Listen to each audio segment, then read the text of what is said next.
கர்த்தருடைய பரிசுத்த நாமம் மகிமைப்படுவதாக. நாம் அப்படியே நம்முடைய சிந்தனைகளை திருப்பிக் கொள்வோம். வேதாகமத்தில் ஏசாயா தீர்க்க தரிசன புஸ்தகம் 64வது அதிகாரம் அதனுடைய 1 முதல் சில வார்த்தைகளை நாம் வாசிக்க போகிறோம். முதலாவதாக 64வது அதிகாரம் அதனுடைய 1வது வசனத்தை வாசிக்கலாம். அங்கே இப்படியாய் சொல்லப்பட்டிருக்கிறது: உமது நாமத்தை சத்துருக்களுக்கு தெரிய பண்ணுவதற்கும் சாதிகள் உம்முடைய சந்நிதிக்கு முன்பாக தத்தளிப்பதற்கும் என்று வேதம் சொல்லுகிறது. அல்லேலூயா, அல்லேலூயா. நாம் கண்களை மூடி ஒரு வார்த்தை செபிக்கலாம். ஆண்டவரே, இந்த வார்த்தைகளை கொண்டு எங்களோடு கூட பேசுங்க. உம்முடைய மகத்துவமான கரத்தை வெளிப்படுத்து. இயேசுவின் நாமத்தில் செபிக்கிறோம் நல்ல பிதாவே, ஆமென். அல்லேலூயா. ஆண்டவர் இந்த மாதத்தில் என்ன செய்ய போகிறார் என்று சொல்லி தேவனுடைய சமூகத்தில் வந்த பொழுது, தேவ சமூகத்தில் அவர் சொன்ன ஒரு காரியம், உமது நாமத்தை சத்துருக்களுக்கு தெரிய பண்ணுவேன். அல்லேலூயா, அல்லேலூயா. என்னுடைய ஜனத்திற்காக, என்னுடைய விருப்பத்திற்கு ஏதுவாக, என்னுடைய சித்தத்திற்கு நேராக நடந்து கொண்டிருக்கிற விசுவாச மார்க்கத்தாருக்காக நான் ஒரு காரியத்தை செய்ய போகிறேன். என்ன என்று சொன்னார். ஏசாயா 64:1 சொல்லுகின்றார், உமது நாமத்தை என்னை நம்பி இருக்கிற பிள்ளைகளுடைய சத்துருக்களுக்கு தெரிய பண்ணுவேன். அல்லேலூயா, அல்லேலூயா. 4வது வசனத்தை வாசிக்கலாம். அவர் எப்படியெல்லாம் அதிசயத்தையும் அற்புதத்தையும் செய்கிறவர் என்பதை, அவருடைய ஆழ நீள உயரம் எப்படி இருக்கிறது என்பதை 4வது வசனம் சொல்லுகிறது. வாசிக்கலாம். தேவனே, உமக்கு காத்திருக்கிறவர்களுக்கு நீர் செய்பவைகளை நீரே அல்லாமல் இந்த உலகம் தோன்றின நாட்கள் முதல் கொண்டு ஒருவரும் கேட்டதில்லை. இரண்டாவதாக, செவியால் உணர்ந்து கொண்டதும் இல்லை. மூன்றாவதாக, அவர் செய்கின்ற மகத்தான காரியங்களை எந்த ஜனங்களுடைய கண்கள் கண்டதும் இல்லை. அல்லேலூயா. 3 விதமான காரியத்தை அவர் சொல்லுகின்றார். நான் ஏற்படுத்தி வைத்திருக்கிற என் ஜனத்திற்காக, நான் தெரிந்து கொண்டு வைத்திருக்கிற என் பிள்ளைகளுக்காக என்ன செய்வேன் என்று சொல்லுகிறார். நான் செய்கின்ற, என்னை நம்பி இருக்கிற அவர்களுக்காக நான் செய்கிற காரியங்கள் ஒருவரும் கேட்டது இல்லை. அல்லேலூயா. தேவன் செய்ய போகின்ற காரியங்களை குறித்து இந்த உலகத்தில் நான் அதை கண்டேன், இதை கண்டேன், அதை ஆண்டவர் சொன்னார் என்று சொல்லுகின்ற ஒருவருடைய செவிகளும் தேவன் தம்முடைய பிள்ளைகள் மேல் வைத்திருக்கிற நோக்கத்தை குறித்து கேட்டது இல்லை என்று வேதம் தெளிவாய் சொல்லுகிறது. அல்லேலூயா.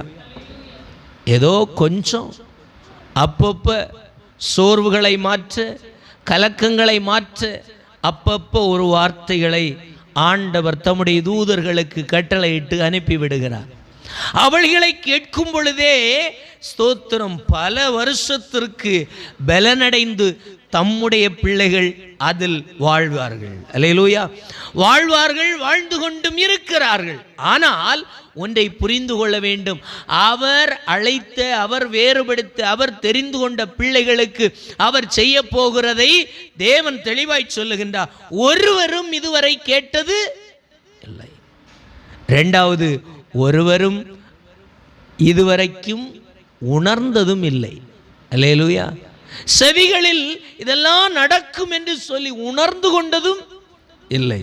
மூன்றாவதாக, எந்த ஜனங்களும் தேவன் அழைத்த தம்முடைய பிள்ளைகளுக்காக செய்த அதிசயங்களையும் அற்புதங்களையும் கண்டதும் இல்லை. அல்லேலூயா.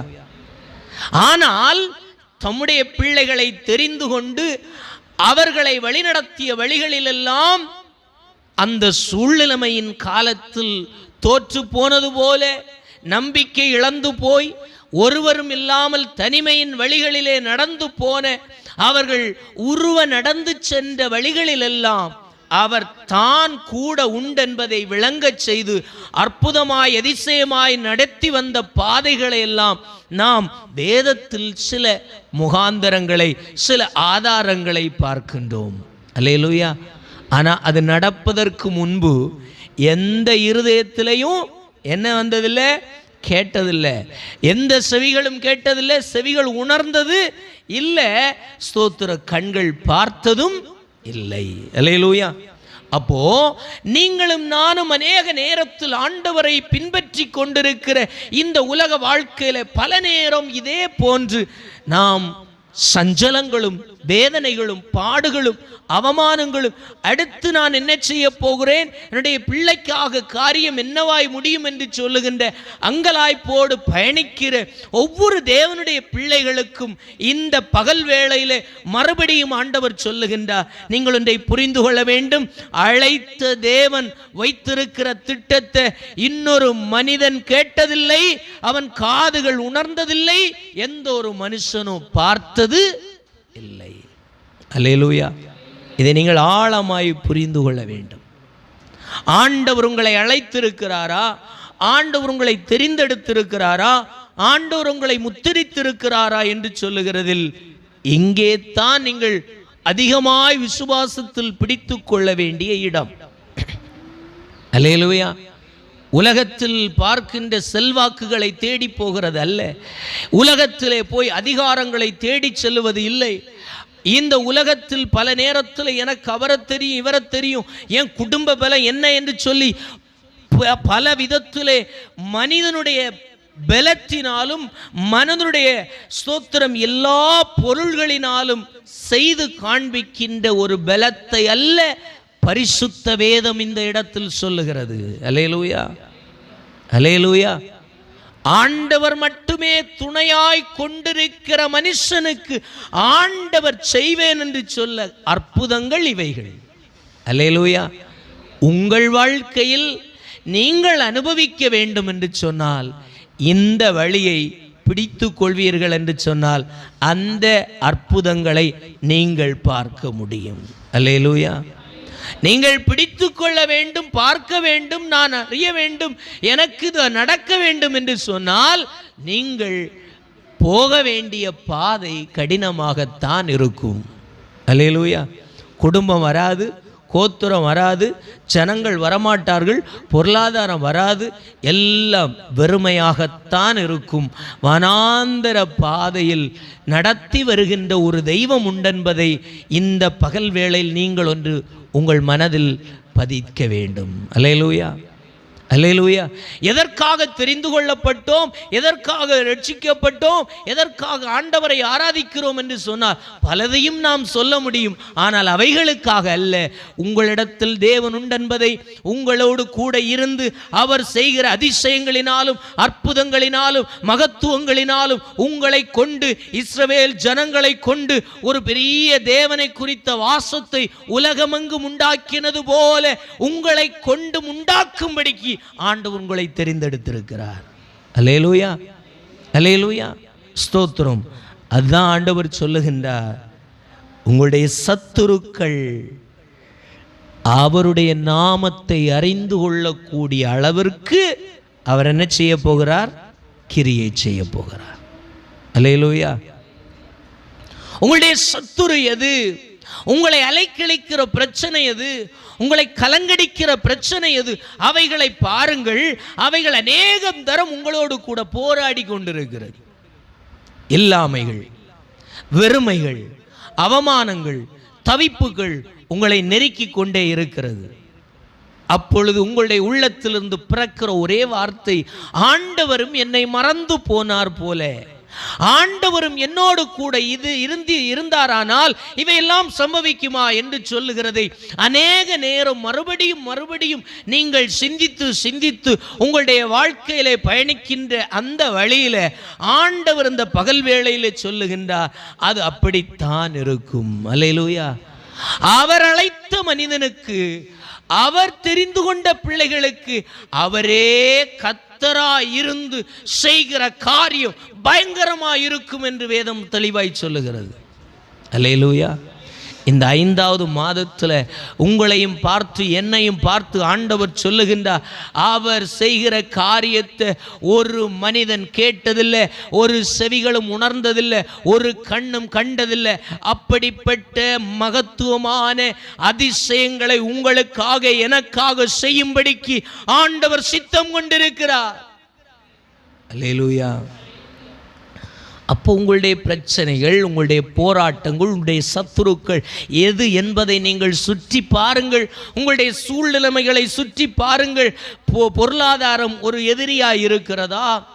இல்லை, ஸ்தோத்திரம், பல நேரத்தில் குற்றச்சாட்டுகளை சுமந்து கொண்டிருக்கிற உங்களை குறித்துதான் அவமாய் பேசுகின்ற அவமானங்கள், நெருக்கடிகள், அநேக நேரம் துச்சமென நினைத்து செய்கின்ற மனிதர்களுடைய வீணான வார்த்தைகள், வீணான வாக்குவாதங்கள், வீணான பொறாமைகள், போட்டிகள், வீணான எல்லா வார்த்தைகளுக்கும் நடுவில் கலங்கி போய் நின்று கொண்டிருக்கிறீர்களா? இன்றைக்கு ஆண்டவர் சொல்லுகின்றார், அவருடைய நாமத்தை, ஸ்தோத்திரம், உங்களை கலங்கடித்து கொண்டிருக்கிற சத்துருவுக்கு ஆண்டவர் காமிப்பார். அல்லேலூயா சொல்லுங்களேன், அல்லேலூயா சொல்லுங்களேன், கரங்களை அசைத்து சொல்லுங்களேன், அல்லேலூயா. நம்முடைய சத்துருக்கள் நம்முடைய தேவனுடைய நாமத்தை காண்பார்கள். இதுவே இவருடைய மகத்துவம், இவருடைய தனித்தன்மை இது என்பதை காணத்தக்கதாக சத்துருக்களுக்கு தேவன் வெளிப்படுவார். அல்லேலூயா. சத்துருக்களுக்கு தேவன் கிரியை வெளிப்படுத்துவார். அந்த கிரியை வெளிப்படுத்தும் பொழுது, ஸ்தோத்திரம், எந்த மனிதனும் நிற்க முடியாது, எந்த உலக வல்லமை நிற்க முடியாது. வேத வசனம் சொல்லுகிறது, பராக்கிரமசாலி கூட மனம் கசந்து அழுவான் என்று வேதம் சொல்லுகிறது. அல்லேலூயா. பராக்கிரமசாலியே மனம் கசந்து அழுகின்ற நிலைக்கு தள்ளப்படுவான் என்று சொன்னார். நீங்களும் நானும் எம்மாத்திரம்? உலகத்தில் பல நேரம் செல்வாக்கு நல்ல வேலை செய்யும், கூப்பிட்ட உடனே ஆளு கூடி கூடி வரும், குடும்ப பலம் அநேக நேரத்தில் துணையா இருக்கும். ஆனா ஒன்றை சொல்லுகின்றேன், ஒருவன் கடவுளை பிடித்து கடவுளை துணையாய் கொண்டு இந்த உலகத்தில் ஓடுவான் என்று சொன்னா, இந்த உலகத்தில் இருக்கிற அதிகாரம் படைத்தவர்களை பார்த்து பயப்பட தேவையில்லை. ஆனால் தேவன் உள்ள ஒரு மனிதன், ஸ்தோத்திரம், ஒதுங்கி போகின்ற ஒரு மனிதனுடைய வாழ்க்கையில குறுக்கிடுகிறது உனக்கு தீமையாயிருக்கும். அல்லேலூயா. தேவன் தன்னை வெளிப்படுத்துகிற காலம் வரும் பொழுது, ஸ்தோத்திரம், சத்துருவாய் நிற்கின்ற, ஸ்தோத்திரம், சிலவைகளுக்கு முன்பு எந்த மனிதனும் உதவி செய்ய முடியாது. வேதம் அதனால தான் சொல்லுகிறது, அடிக்கடி கடிந்து கொள்ளப்பட்டும் அடிக்கடி எச்சரிக்கப்பட்டும் தன்னுடைய இருதயத்தை கடினமாக்கி தன் பிடரியை, தன்னுடைய கழுத்தை கெட்டியாக்கி என்னால் எல்லாவற்றையும் சாதிக்க முடியும் என்று சொல்லி அந்த உக்கிர கோபமும் மூர்க்கத்தோடும் கூட எதிர்த்து நிற்கின்ற மனிதனுக்கு சடுதியிலே நினைக்காத வேளையிலே, நினைக்காத நேரத்தில், நினைக்காத நாளிகையிலே ஆபத்து வரும். மௌனமாய் ஒதுங்கி போகிறவர்களை பார்த்து பல நேரம் இந்த உலகம் நக்கல் பண்ணுகிறது, கிண்டல் செய்கிறது, கேலி செய்கிறது. ஆனால் ஒன்றை புரிந்து கொள்ளுங்கள், ஒதுங்கி போகிற மனிதன் யுத்தம் செய்யும்படிக்கு அல்ல, கர்த்தர் நீதி செய்யும்படிக்கு அவன் ஒதுங்கி போகின்றான். அது உனக்கு ஆபத்தாயிருக்கும். அல்லேலூயா, அல்லேலூயா. என்னை கேட்கின்ற அருமையான தேவனுடைய பிள்ளைகளே, தேவனுடைய ஊழியர்களை, பல நேரத்தில் நாம் புரிந்து கொள்ள வேண்டிய விஷயம் என்ன அப்படின்னா, ஒருவன் தனிமைப்படுத்தப்பட்டு விசுவாச வாழ்க்கையிலே ஓடுகிறான் என்று சொன்னால் அவனோடு கூட பின்னால் தேவன் உண்டு என்பதை மறக்கக்கூடாது. அப்படிப்பட்ட தேவ பிள்ளைகளுக்கு விரோதமாக, அப்படிப்பட்ட மனிதர்களுக்கு விரோதமாக வார்த்தைகளை பேசுவதற்கு நாம் துணியக்கூடாது, செயல்களை செய்கிறதற்கு துணியக்கூடாது. காரணம், அவன் மேல் இருக்கின்ற ஆண்டவர், அவனுக்காக பரிதபிக்கின்ற ஒரு தெய்வம் கிரியை செய்வார்.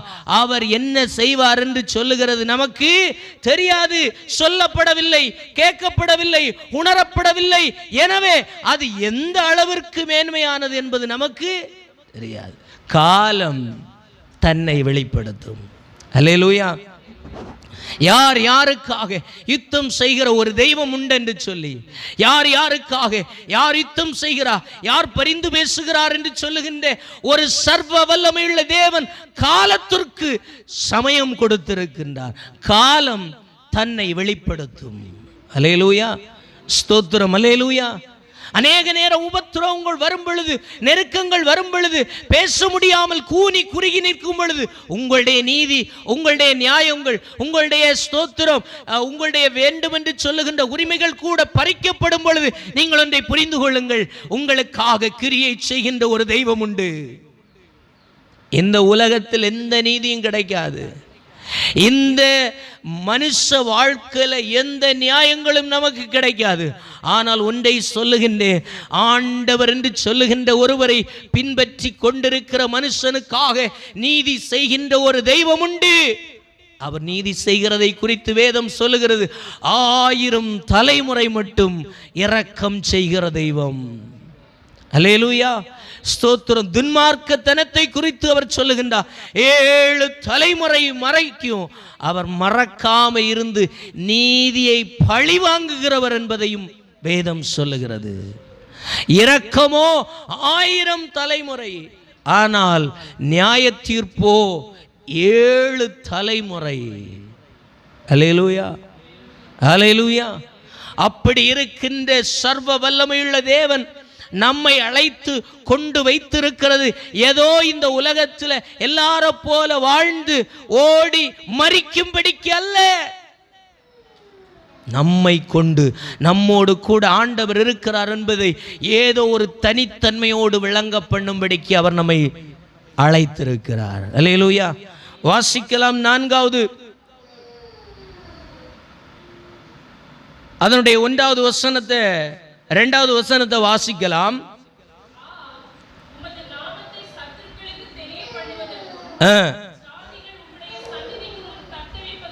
ஜாதிகள் உம்முடைய சந்நிதிக்கு முன்பு தத்தளிப்பதற்கும்.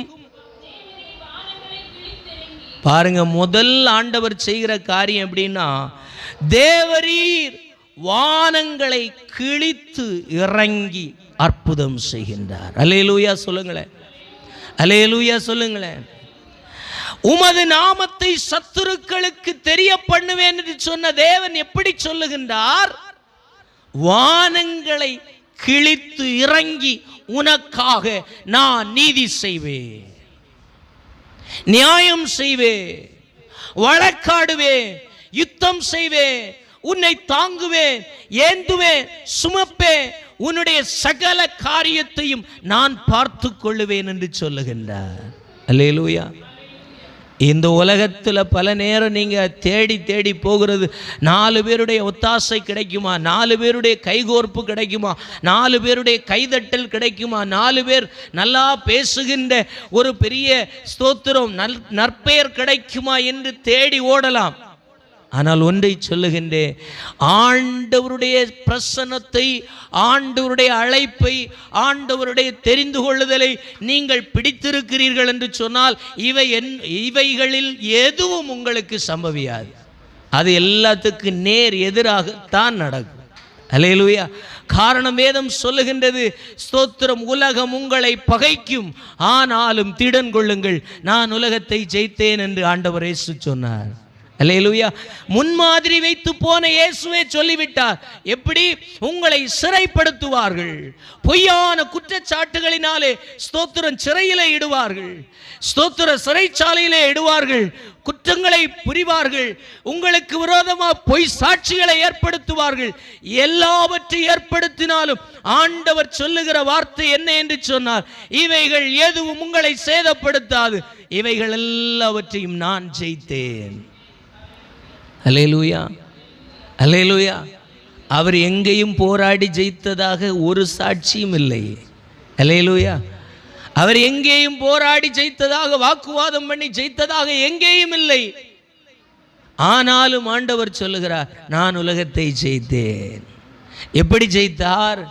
ஒரே ஒரு வார்த்தை, தேவ சித்தம் என்னில் நிறைவேற நான் ஒப்பு கொடுக்கிறேன் என்று சிலுவை பரியந்தம் தன் கரங்களை விரித்து ஒன்றுமில்லாதவராக வெறுமையாக்கப்பட்டவராக நின்றார் என்று சொன்னார். நீங்களும் நானும் அதற்காக நிற்க வேண்டும்படிக்கு அவர் நம்மிடத்தில் விரும்புகின்றார். அப்படி நாம் நிற்போமானால் இந்த உலகம் பகைக்கும், உலகம் பழிக்கும், உலகம் பல குற்றச்சாட்டுகளை சொல்லும், உலகம் ஒருவேளை நம்மை கொலை செய்யவே செய்யலாம். ஆனாலும் ஒன்றை சொல்லுகின்றேன், திடன் கொள்ளுங்கள். அல்லேலூயா. இந்த உலகத்திலே ஆண்டவர் சொல்லி இருக்கிறார், இந்த உலகத்திலே நம்முடைய சரீரத்தை கொல்ல வல்லவர்களாகிய மனிதர்களுக்கு பயப்படாதிருங்கள்.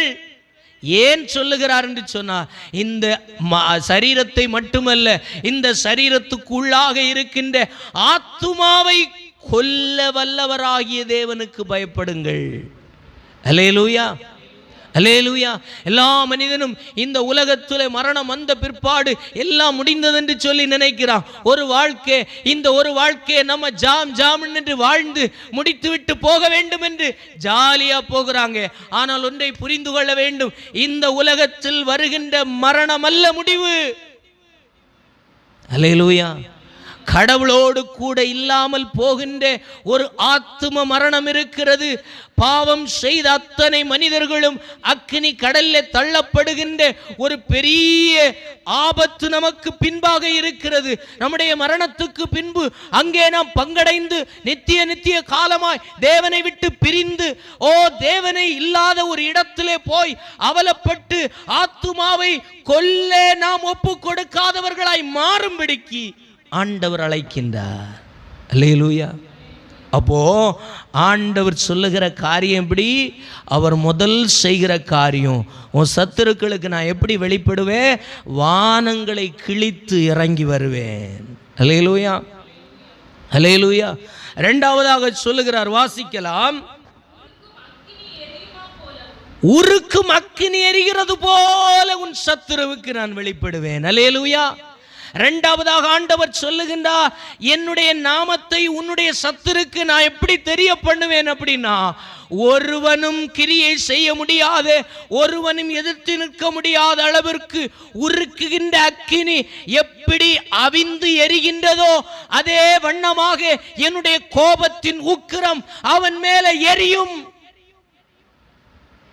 பற்றி எரியும். அல்லேலூயா. உன்னுடைய சத்துருக்களுக்கு விரோதமாக ஆண்டவருடைய அக்கினி எப்படியா? உருக்குகின்ற அக்கினியாக பற்றி எரியுமா? அல்லேலூயா. அதுக்கு முன்னாடி இன்றைக்கு டண்டனக்கான்னு சொல்லி ஆடிக்கிட்டு இருக்கிற எந்த செல்வாக்கும், எந்த பண திமிரும், எந்த மனிதனுடைய அகங்காரமும் ஆண்டவருக்கு முன்பு எதிர்த்து நிற்க முடியாது. அல்லேலூயா. ஆண்டவருக்கு முன்பு நிற்கவே முடியாது. மூன்றாவதாக ஆண்டவர் எப்படி ஆண்டவரை நம்பி இருக்கிற பிள்ளைகளுடைய சத்துருக்களுக்கு வெளிப்படுகிறார் என்று சொல்லி பார்த்தோம் என்று வாசிக்கலாம். ஒரு அக்கினியானது எப்படி சாதாரண தண்ணீரை கொதிக்க வைத்து பொங்க பண்ணுகின்றதோ அதே வண்ணம் உன்னுடைய சத்துருவுக்கு நான் செய்வேன். அல்லேலூயா, அல்லேலூயா. அக்கினி ஸ்தோத்திரம் அடியிலே பற்றி எரியும் பொழுது ஒரு குறிப்பிட்ட நேரத்திற்கு பிற்பாடு தண்ணி இருந்தது போல இருக்க முடியாது. அது பட்ட அத்தனை சூட்டுக்கும் எதிராக அது போராடி ஆக வேண்டும். அல்லேலூயா. அது வைத்த சகல தீக்கு எதிராக இந்த தண்ணி நுரை தள்ளி கொதித்தே ஆக வேண்டியது பிரமாணம். அல்லேலூயா. ஆண்டவர் சொல்லுகின்றார், மூன்றாவதாக உன் சத்துரு ஸ்தோத்திர தண்ணி எப்படி அக்கினிக்கு முன்னாடி பொங்குகிறதோ அப்படின்னா கொதித்து எழும்புகிறதோ, கொதித்து அலப்புகிறதோ, கொதித்து சத்தமிடுகிறதோ அதே வண்ணம் உன்னுடைய சத்துருவை நான் ஸ்தோத்திரம் கரைய பண்ணுவேன். உனக்கு விரோதமாக தேவ சித்தம் செய்ய முடியாதபடிக்கு, தேவனுக்காய் ஓட முடியாதபடிக்கு, தேவனுக்காய் பிரயாசப்பட முடியாதபடிக்கு செய்கின்ற அத்தனை தீமைக்கு விரோதமாக கர்த்தருடைய செயல் வெளிப்படுவதை காண்பீர்கள். அல்லேலூயா. எனவே இன்றைக்கு ஸ்தோத்திரம், உங்களை பார்த்து கலங்கடித்து கொண்டிருக்கிற, கவலைப்படுத்தி கொண்டிருக்கிற, ஸ்தோத்திரம் ஆடிக்கொண்டிருக்கிற, தலைவிரித்து ஆடிக்கொண்டிருக்கிறவைகளை குறித்து கவலை கொள்ளாதிருங்கள். அல்லேலூயா. அவைகளை காட்டிலும் பெரியவர் உங்களோடு கூட இருக்கிறார். அல்லேலூயா. அவைகள் எல்லாவற்றை பார்க்கிலும் பெரியவர். நம்ம அடுத்த நேரம் நம்முடைய நாசியில சுவாசம் வெளியே வந்து போகுமான்னு கேரண்டி இல்லை. ஆனால் அது இல்லாத ஒரு சர்வ வல்லமை உள்ள தேவனை நாம் ஆராதிக்கிறோம். அல்லேலூயா. அதுக்கு கேரண்டியே இல்லை. ஆனால் ஆண்டவருக்கோ நித்திய நித்திய நித்திய காலமாய் அவர் வீற்றிருப்பார். அவர் நீதி செய்வார். அல்லேலூயா. அவர் நீதி செய்கிற நீதியின் எப்படி இருக்குமா? ஆண்டவர் சொல்லுகின்றார், தண்ணி எப்படி அக்கினிக்கு முன்னாடி பொங்குமோ கொதிக்குமோ, ஸ்தோத்திரம் அது ஸ்தோத்திரம் பொங்க பண்ணுகிறதை போல உன்னை ஸ்தோத்திரம் அலைக்கழித்து கொண்டிருக்கிற, உன்னை கலங்கடித்து கொண்டிருக்கிற, உன்னை வாழ விடாதபடிக்கு பண்ணி கொண்டிருக்கிற, உன் வீட்டுக்குள்ள சமாதானமோ குடியிருக்க முடியாதபடி பண்ணி கொண்டிருக்கிற அத்தனை சத்துருவுக்கும் ஆண்டவர் வைக்க போகிறார் தீ. அல்லேலூயா. அல்லேலூயா. ஆண்டவருடைய அக்கினி ஸ்தோத்திரம் தண்ணியை பொங்க பண்ணுகிறது போல சத்துருவை பொங்க பண்ணுவார். அல்லேலூயா. நான்காவது காரியம் வாசிக்கலாம். ஆண்டவர் சொல்லுகின்றனர், பர்வதங்கள் உமக்கு முன்பாக உருகும்படி செய்கின்ற தெய்வம். அல்லேலூயா. அப்போ நான்காவதாக ஆண்டவர் சொல்லுகின்றார், பர்வதங்கள் அசைக்க, இது அசையவே அசையாது, இது தீர்க்கவே தீர்க்க முடியாது, இதுக்கு சொல்யூஷனே இல்லைன்னு சொல்லுகின்ற அசையாம இருக்கிற பர்வதங்களை அசைய பண்ணும்படிக்கு, அவைகள் உருகி போக பண்ணும்படிக்கு, அவைகள் இருந்த இடம் தெரியாமல் காண பண்ணாமல் ஸ்தோத்திரம் காணாதபடிக்கு பண்ணுகின்ற ஒரு சர்வ வல்லமையுள்ள தேவனுடைய கரம் உங்களுக்காய் உண்டு. அல்லேலூயா. அல்லேலூயா. ஆண்டவரை விசுவாசித்து வாழ்கிற வாழ்க்கையெல்லாம் ஏதோ ஒரு சாதாரணமானது அல்ல. பார்வைக்கு எப்படி இருக்கும், ஆனால் கர்த்தருடைய செயலோ, கர்த்தருடைய செயலோ, கர்த்தருடைய அன்போ, கர்த்தருடைய அரவணைப்போ, கர்த்தருடைய யுத்தம், கர்த்தருடைய செயலோ, கர்த்தருடைய கிரியைகளோ எண்ணத்திற்கு எட்டாத அளவிற்கு உயரமானது. அதனால தான் அவர் சொன்னார், என் பிள்ளைக்கு, என் பிள்ளைகளுக்கு நான் வைத்திருக்கிற நன்மை ஒரு செவிகளும் கேட்டதில்லை, ஒரு செவிகளும் உணர்ந்ததில்லை, ஒரு கண்ணு பார்த்ததும் இல்லை. அல்லேலூயா. அல்லேலூயா. நீங்களும் நானும் அவைகளை அனுபவிக்கும்படிக்கு நாம் என்ன செய்து கொள்வோம்? இந்த உலகத்தில் தலைக்கு மேலே பிரச்சனை வந்தாலும் நீங்கள் ஒன்றை புரிந்து கொள்ளுங்க, அந்த சூழ்நிலைமையிலும் என்னை அழைத்தவரை நான் இறுக பிடித்து கொள்வேன் என்று பிடித்து கொள்ளுங்கள், சகல காரியங்களும் மாறும். அல்லேலூயா. அல்லேலூயா. ஸ்தோத்திரம். ஒரே ஒரு காரியத்தை சொல்ற, வானத்தை கிழித்திறங்கி ஆண்டவர் வருவாரா? அல்லேலூயா. வானத்தை கிழித்திறங்கி தேவனுடைய பிள்ளைகளுக்காக வருவாரா அப்படின்னு பார்த்தா, எலியா தன்னுடைய வாழ்க்கையில வானத்தை கிழித்திறங்கி ஆண்டவரிடத்திலிருந்து அக்கினிகளை பார்த்தவன். அல்லேலூயா. 1 ராஜாக்களின் புஸ்தகம் 18வது அதிகாரம் 29 முதல் 41 வரைக்கும் நாம் வாசிக்கும் பொழுது அங்கே பார்க்கின்றோம், கர்த்தரை ஸ்தோத்திரம் அறிந்து கர்த்தருக்காக நின்ற எலியாவை கொண்டு கர்த்தரே தெய்வம், கர்த்தரே தெய்வம் என்று அறிக்கையிடத்தக்கதாக எல்லா நாவுகளும் முழங்கத்தக்க விதத்தில் கர்த்தர் எலியாவின் மூலமாய் அக்கினியிலிருந்து வெளிப்பட்டார். அல்லேலூயா. வாசிக்கலாம். 1 ராஜாக்களின் புஸ்தகம் 18வது அதிகாரம் 29 முதல் 41 வரைக்கும் உள்ள இருந்து வசனங்களை வாசிக்கலாம். 39வது வசனத்தை வாசிக்கலாம். ஜனங்கள் எல்லோரும் இதை கண்ட பொழுது முகம் குப்பிர கவிழ்ந்து விழுந்து, கர்த்தரே தெய்வம், கர்த்தரே தெய்வம் என்று அறிக்கையிட்டு மண்டியிட்டு விழுந்தார்கள். அல்லேலூயா. 38வது வசனம் வாசிக்கும் பொழுது அங்கே சொல்லப்பட்டிருக்கிறது, எலியா கருத்துள்ளவனாய் செபித்து முடித்த மாத்திரத்தில் நடந்த விஷயம் சொல்லப்பட்டிருக்கு. வாசிக்கலாம். அப்பொழுது கர்த்தரிடத்திலிருந்து அக்கினி இறங்கி அந்த சர்வாங்க தகன பலியையும் விறகுகளையும் கற்களையும் மண்ணையும் பட்சித்து அதன் மேல ஊற்றப்பட்டிருந்த அந்த தண்ணீரையும் ஊற்றப்பட்ட தண்ணி சுற்றிலும் வாய்க்கால் போல நிரம்பி இருந்த அத்தனை தண்ணீரும் ஒரு சொட்டு அடையாளம் கூட இல்லாத அளவுக்கு நக்கி போட்டது என்று வேதம் சொல்லுகிறது. அல்லேலூயா, அல்லேலூயா. அநேக நேரம் ஆண்டவர் எனக்காக என்ன செய்கின்றார், எனக்காக என்ன செய்வார் என்று சொல்லி நாம் கலங்கி கொண்டிருக்கிறோமா? இன்றைக்கு உங்களை பார்த்து ஆண்டவர் மறுபடியும் நினைப்பூட்டி சொல்லுகின்றார், நான் உனக்கு செய்கின்ற காரியம் பயங்கரமாயிருக்கும். அல்லேலூயா.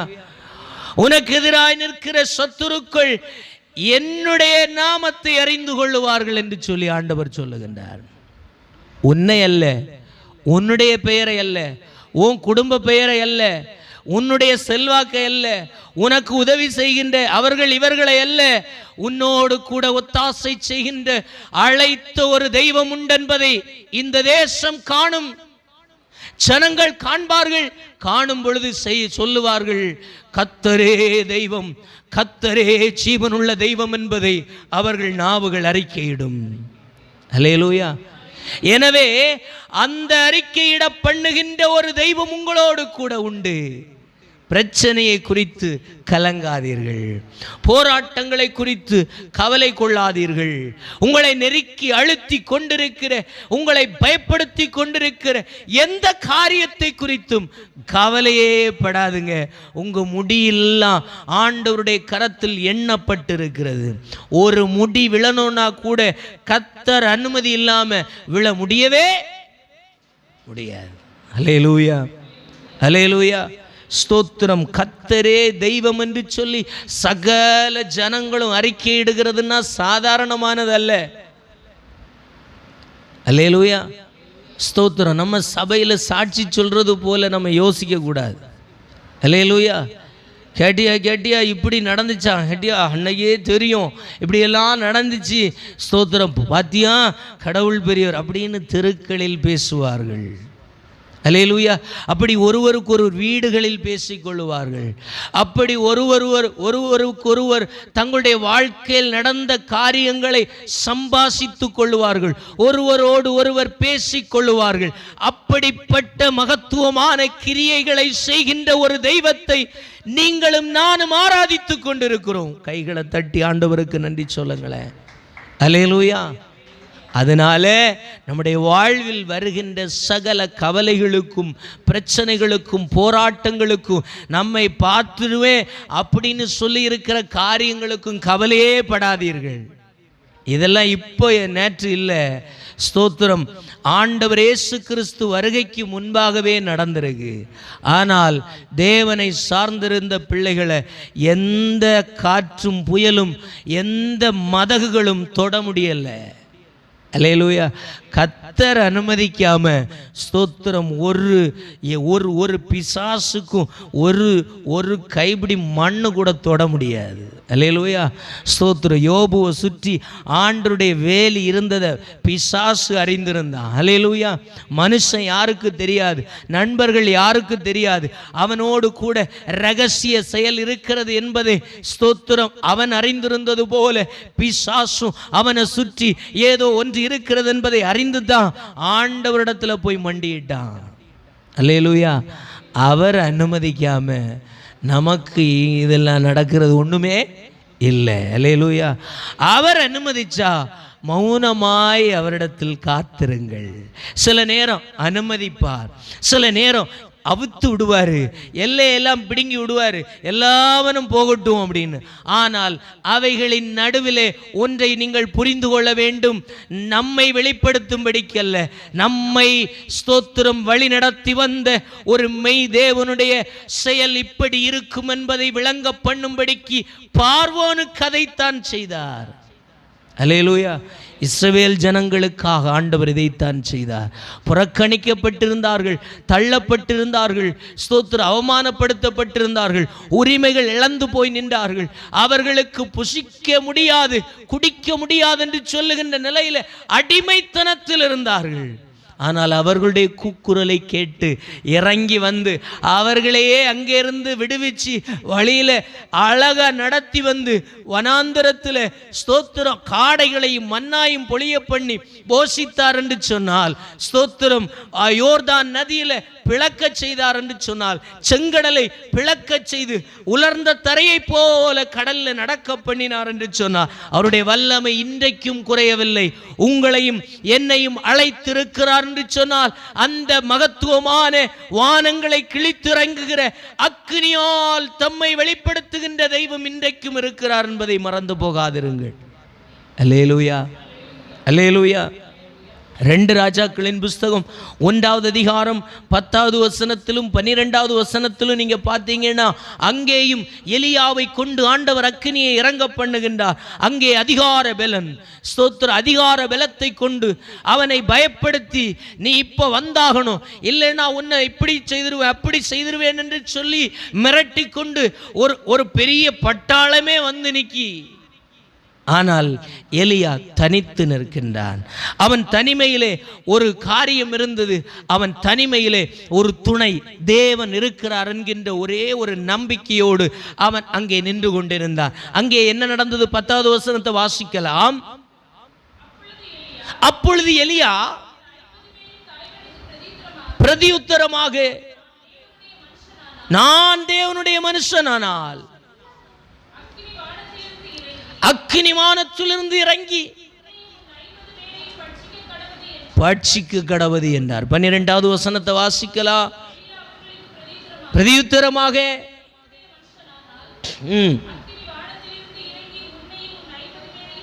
பட்சிக்கட்டும். அப்போ இங்க என்ன நடக்கும் அப்படின்னா, எலியாவை அதிகார பலத்தை கொண்டு இராணுவ படைகளோடு கொண்டு வந்து தூக்கிட்டு போயிடலான்னு யார் கட்டளை இட்டு இருக்கிறா? ஆகாப் ராஜா. அல்லேலூயா. இவனை எப்படியாவது சுற்றி வளைச்சி தூக்கி உள்ள வச்சிரு, பார்த்துக்கிடலாம் அப்படின்னு நிற்கிறான். ஆனால் அவன் ஆண்டவரை பிடித்து ஆண்டவருடைய துணையோடு நின்றபடியினால எதுக்கும் கவலைப்படவே இல்லை. அல்லேலூயா. அவன் வானத்திலிருந்து அக்கினி இறங்கி வந்து, நீர் என்னை ஊழியனாய் வைத்திருக்கிறீர் என்று சொன்னால் அக்கினி வானத்திலிருந்து இறங்கி வரட்டும் என்று மட்டுமே சொன்னான். அக்கினி வானத்திலிருந்து புறப்பட்டு வந்தது. அக்கினி நடுவிலிருந்து பதில் கொடுத்த ஒரு தெய்வனாக எலியாவுடைய வாழ்க்கை முழுவதும் கர்த்தர் இருந்தார். அல்லேலூயா, ஸ்தோத்திரம். இதே எலியா என்ன சொல்லுகின்றா? ஆண்டவரே, நான் மட்டும் மீதமாயிருக்கிறேன். அல்லேலூயா. நான் மட்டும் தனித்திருக்கிறேன், நான் மட்டும் இந்த பிரச்சனையை சந்திக்கின்றேன், நான் மட்டும் இப்படி அவமானப்படுத்தப்படுகின்றேன், நான் மட்டும் இப்படி ஒடுக்கப்படுகின்றேன், நான் மட்டும் வாயை திறந்து பேச முடியல, நான் மட்டும் வீட்டில் ஜெபிக்க முடியல, இவைகள் எல்லாவற்றுக்கும் இடுக்கண்களும் நெருக்கங்களையும் சந்திக்கின்றேன் என்று எலியா சொல்லுகின்றார். ஆனால் எலியாவுக்குள்ளே ஒரு தேவன் இருக்கிறார். அவரோ வானங்களை திறந்து அக்கினியினால் தன்னை வெளிப்படுத்துகின்ற தெய்வம். அல்லேலூயா. இந்த 5வது மாதத்தில் உங்களை பார்த்து என்ன பார்த்து ஆண்டவர் சொல்லுகின்றார், அக்கினியில் வெளிப்படுகின்ற அதே தெய்வம் ஸ்தோத்திரம் என்ன சொல்லுகின்றார்? என்னுடைய நாமத்தை உங்களுக்கு அல்ல, சத்துருவுக்கு. அல்லேலூயா. சத்தமா சொல்லுங்கள். அல்லேலூயா, அல்லேலூயா. ஆண்டவர் சொல்லுகின்றார், என்னுடைய நாமத்தை உன் சத்துருவுக்கு நான் தெரிய பண்ணுவேன். எப்படி? வானங்களை கிழித்து அக்கினியினால என்னை அவனுக்கு வெளிப்படுத்துவேன். அல்லேலூயா, ஸ்தோத்திரம். உங்களுடைய வாழ்க்கையில் எந்த சத்துருவை சந்தித்து கொண்டிருக்கிறீர்கள்? மனிதர்களா, பிசாசா, வியாதியா, பலவீனமா, இல்லாமைகளா, வறுமைகளா, தரித்திரங்களா, கடன் சுமைகளா? உங்களை நெருக்கி இருக்கிற சத்துரு எது? அதன் நடுவில் ஆண்டவர் சொல்லுகின்றார், அந்த சத்துருவுக்கு அவருடைய நாமத்தை தெரிய பண்ண உங்கள் மேலே அவர் அற்புதங்களை செய்ய அவர் பிரியமாயிருக்கிறார். அல்லேலூயா. பணப்பிரச்சனை இருக்கு அப்படின்னா அந்த பிசாசுக்கு முன்பு ஆண்டவர் தம்முடைய கரத்தை வெளிப்படுத்த போகிறார். கடன் பிரச்சனைனா அந்த கடன்களின் மேலே கர்த்தர் தம்முடைய கரத்தை வெளிப்படுத்த போகிறார். அல்லேலூயா, ஸ்தோத்திரம். நெருக்கடிகள் என்று சொன்னால் அந்த நெருக்கடிகளிலே கர்த்தர் தம்மை வெளிப்படுத்த போகிறார். அல்லேலூயா. பலனே இல்லை, சோர்ந்து போய் இருக்கிறீர்களா? ஐயோ நான் பலவீனப்பட்டிருக்கிறேன் என்று சொல்லுகிறீர்களா? வியாதிப்பட்டிருக்கிறேன் என்று சொல்லுகிறேன். அதே இடத்துல கர்த்தர் யார் என்பதை விளங்க பண்ணும்படிக்கு வியாதியின் சத்துருவுக்கு, வியாதியின் சூழ்நிலைமைக்கு, உங்களுடைய வாழ்க்கையில அனுபவித்துக் கொண்டிருக்கிற எந்த சந்தர்ப்பங்களோ அதன் மேல கர்த்தர் தம்முடைய கரத்தை வெளிப்படுத்தி சத்துருவின் மேல அவருடைய நாமத்தை உயர்த்த போகிறார். எத்தனை பேர் ஆமாண்டவரே எனக்கு ஒரு அற்புதம் செய்யும் என்று சொல்லி விரும்புகிறீங்கன்னா அப்படியே இருக்கிற இடத்துல கண்களை மூடி ஆண்டவருடைய சமூகத்தில் கேட்க போகிறோம். நாம் எல்லாரும் அப்படியே இருக்கிற இடத்துல செபிக்க போகிறோம். ஆண்டவரே, இந்த வார்த்தையின்படியே உம்முடைய நாமத்தை சத்துருக்களுக்கு தெரிய பண்ணுவேன் என்று சொன்னீரே. உமது நாமத்தை சத்துருக்களுக்கு தெரிய பண்ணுவதற்கும் ஆண்டவரே உம்முடைய நாமத்தை சத்துருக்கள் அறிய பண்ணுகிறதற்கு விதமாய் நீர் கிரியை செய்வேன் என்று சொன்னீரே. ஆண்டவரே, அதிலே வானங்களை கிழித்து இறங்கி அக்கினியினாலே வெளிப்படுகின்ற தெய்வம் அல்லவோ நீர். இந்த பகல் வேளையில் உம்முடைய மகத்துவம் நிறைந்த வார்த்தைகளின் மகிமை எங்களுக்கு விரோதம் செய்து கொண்டிருக்கிற பிசாசின் சகல சவால்களுக்கு முன்பு வெளிப்படுவதாக. பிசாசு நடுக்க பண்ணி ஆண்டவரே பயப்படுத்த பண்ணி கொண்டிருக்கிற பிசாசின் சகல காரியங்கள் மேலே உம்முடைய அக்கினி இறங்கி வருவதாக. வானத்தின் பலகணிகளை துறந்து இடம் கொள்ளாமல் போகுமட்டும் ஆசீர்வதிப்பேன் என்று சொன்னவருடைய கரம் இறங்கி வரட்டும். உம்முடைய நாமத்தின் மகத்துவத்தை சத்துருக்கள் பார்ப்பார்களாக, சத்துருக்கள் காணத்தக்கதாக, சத்துருக்கள் பயப்படத்தக்கதாக நாமம் உள்ளவர் அல்லவோ நீ. ஓ ஸ்தோத்திரம். அப்படி இருக்கிற இடத்துல கண்களை மூடி ஆண்டவருடைய சமூகத்தில் எழுந்து நின்று ஒரு விசை சொல்லுவோமா? ஆண்டவரே, அப்பா, பலவான்களுடைய கண்கள் முன்பாக பலவீனரை தூக்கி உயர்த்துகின்ற தெய்வம். சொல்லுவோமா? கர்த்தரை நம்பி நிற்கிற பலவான்கள் முன்பு, கர்த்தரை நோக்கி கர்த்தரை பிடிச்சிருக்கிற பலவீனப்பட்டிருக்கிற உங்களையும் என்னையும் ஆண்டவர் பலவான்களா மாற்றும்படிக்கு நம் பின்னால் இருந்து அவர் செயல்பட போகிறார். மார்போடு கைகளை வைத்து சொல்லுவோமா? ஓ பலவான்கள் கண்கள் முன்பு பலவீனரை தூக்கி உயர்த்தும் ஆண்டவரே. சொல்லுவோம். ஓ ஸ்தோத்திரம் ஆண்டவரே. பலவான்கள் கண்கள் முன்பாக பலவீனரை தூக்கி உயர்த்துவீ. பலவான்கள் கண்கள் முன்பாக பலவீனரை தூக்கி உயர்த்துவீ. பலகணிகள் திறந்து பரலோக பலத்தா பலவீனன் என்னையும் நிரப்பிடுவீ. பலகணிகள் திறந்து பரலோக பலத்தா பலவீனன் என்னையும் நிரப்பிடுவீ. உயர்த்துகின்றோ போற்றுகின்றோ, கரங்களை பிடித்து உருவாக்குமே. கைகளை மார்போடு வைத்து சொல்லும். உயர்த்துகின்றோ, போற்றுகின்றோ, கரங்களை பிடித்து உருவாக்குமே.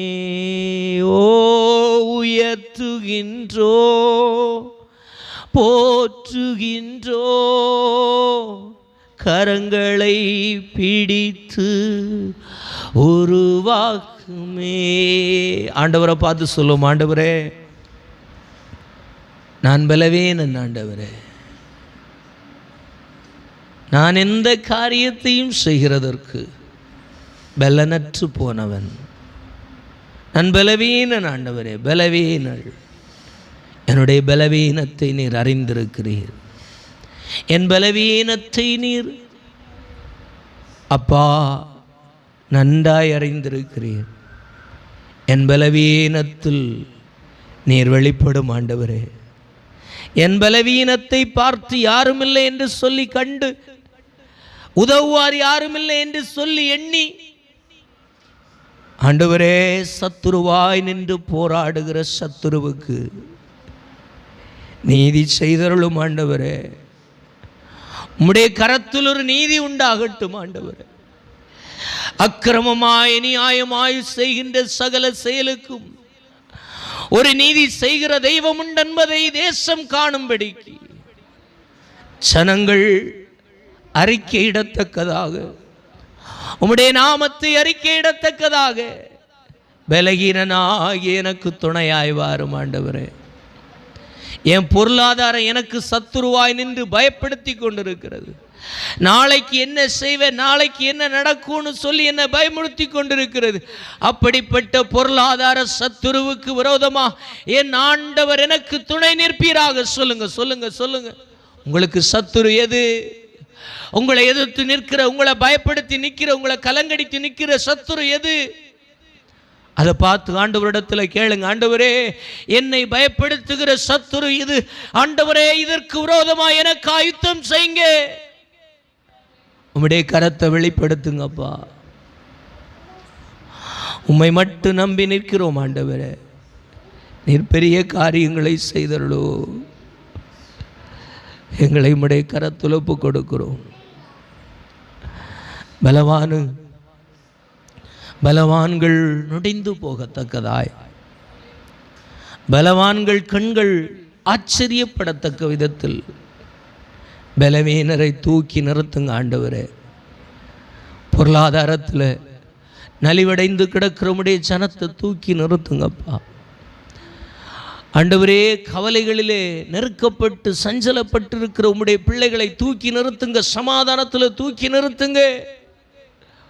குழப்பங்களிலே ஓடிக்கொண்டிருக்கிற உம்முடைய பிள்ளைகளை சமாதானமாக தூக்கி நிறுத்துங்க ஆண்டவரே. ஓ வேதனையோடு கூட சஞ்சலப்பட்டு ஆண்டவரே ஸ்தோத்திரம் அப்பா, அவமானப்படுத்தப்பட்ட நிலையில அப்பா கடந்து சென்று கொண்டிருக்கிற உம்முடைய ஜனத்திற்காக நீர் எழும்புவீராக. இந்த வார்த்தைகளை கவனித்துக் கொண்டிருக்கிற ஒவ்வொரு பிள்ளைகளுக்காக ஒரு அற்புதம் செய்வீராக. உம்முடைய பிள்ளைகளுக்காக ஒரு அற்புதம் செய்வீராக. வானத்தின் பலகணிகளை கிழித்து கொண்டு அற்புதங்களை செய்ய உம்முடைய ஜனத்திற்காக, உம்முடைய ஜனத்தின் சத்துருவுக்கு விரோதமாக கிரியை செய்த எழுந்தருளோ. சுவாசித்து உம்மை பிடித்திருக்கிற பிள்ளைகள் ஆச்சரியத்தை காண, அதிசயத்தை காண, அநேகர் உம்மை குறித்து பேச, தேசங்கள் ராஜ்யங்கள் ஜனங்கள் பேசத்தக்கதாக உம்முடைய ஜனத்திற்கு ஆதரவாக எழுந்தருளுவீராக. உம்முடைய கரத்தில் ஒப்பு கொடுக்கிறோம். ஆசீர்வதியும் ஆண்டவரே. இந்த நாள் வந்த ஒவ்வொரு பிள்ளைகளுக்காக ஜெபிக்கிறோம். ஆசீர்வதியும். தொலைதூரத்திலிருந்து கவனிக்கிற பிள்ளைகளுக்காகவும் செபிக்கிறோம். ஆசீர்வதியும் ஆண்டவரே. அத்தனை பேர் மேலும் ஆண்டவருடைய விடுதலைகள் உண்டாவதாக. இவர்கள் சந்தித்து கொண்டிருக்கிற எந்த சத்துருவையும் ஆண்டவரை கீழ்ப்படுத்தவும் அப்பா தோல்வியுறச் செய்யவும் கர்த்தர் பலமாய் எழுந்தருளுவீராக. இந்த நாள் வந்த அத்தனை பிள்ளைகளையும் ஆசீர்வதி. கேட்டுக்கொண்டிருக்கிற ஒவ்வொரு பிள்ளைகளுக்கு விடுதலை உண்டாகட்டும். உடைய நாம மகிமைப்பட கர்த்தருடைய பலத்த கிரியைகள் வெளிப்படட்டும் அப்பா. ஆண்டவரே ஸ்தோத்திரம். இப்பொழுது நாங்கள் இந்த இடத்தை விட்டு பிரிந்து சொல்லுகிறோம், பிரியாத நேசரங்களோடு கூட வாரும். உம்முடைய பலத்த கிரியைகளை ஆண்டவரே விசுவாசித்து எங்களுடைய வாழ்வில் காண கட்டளையிடுவீராக. அதிசயத்தினாலும் அற்புதத்தினாலும் நீர் ஆண்டவரே இருக்கிறீர் என்கிறதை விளங்கச் செய்தருளும். தேசங்களும் ராஜ்யங்களும் பயப்படத்தக்க கிரியைகளை செய்தருளும். உம்முடைய கரத்தில் தாழ்த்துகிறோம் ஆண்டவரே. ஊழியத்தை உம்முடைய கரத்தில் தருகிறோம். இந்த தேசத்தை உம்முடைய கரத்தில் தருகிறோம். இந்த தேசத்தின் குடிகள் ஆண்டவரே ஒவ்வொருவரையும் உம்முடைய கரத்தில் தருகிறோம். ஆண்டவரே நெருக்கத்தோடும் கஷ்டத்தோடும் கவலையோடும் அவமானத்தோடும் இருக்கிற ஒவ்வொரு பிள்ளைகளுக்கும் மாற்றங்கள் சம்பவிப்பதாக, அதிசயங்கள் சம்பவிப்பதாக, கர்த்தருடைய கரத்திலிருந்து ஒரு நன்மை உண்டாவதாக. எதிர்பார்த்து காத்திருக்கிற எல்லா காரியங்களிலும் அதிசயத்தை கர்த்தர் செய்தருளும். நம்முடைய கரத்தில் ஒப்பு கொடுக்கிறோம். ஆசீர்வதி. இயேசுவின் நாமத்தில் ஜெபிக்கிறோம் நல்ல பிதாவே, ஆமென். என் ஆத்துமாவே கர்த்தரை ஸ்தோத்திரி, என் முழுமே கர்த்தருடைய பரிசுத்த நாமத்தை என் ஆத்துமாவே கர்த்தரை ஸ்தோத்திரி, கர்த்தர் செய்த சகல உபகாரங்களையும் மறவாதே. ஆமென்.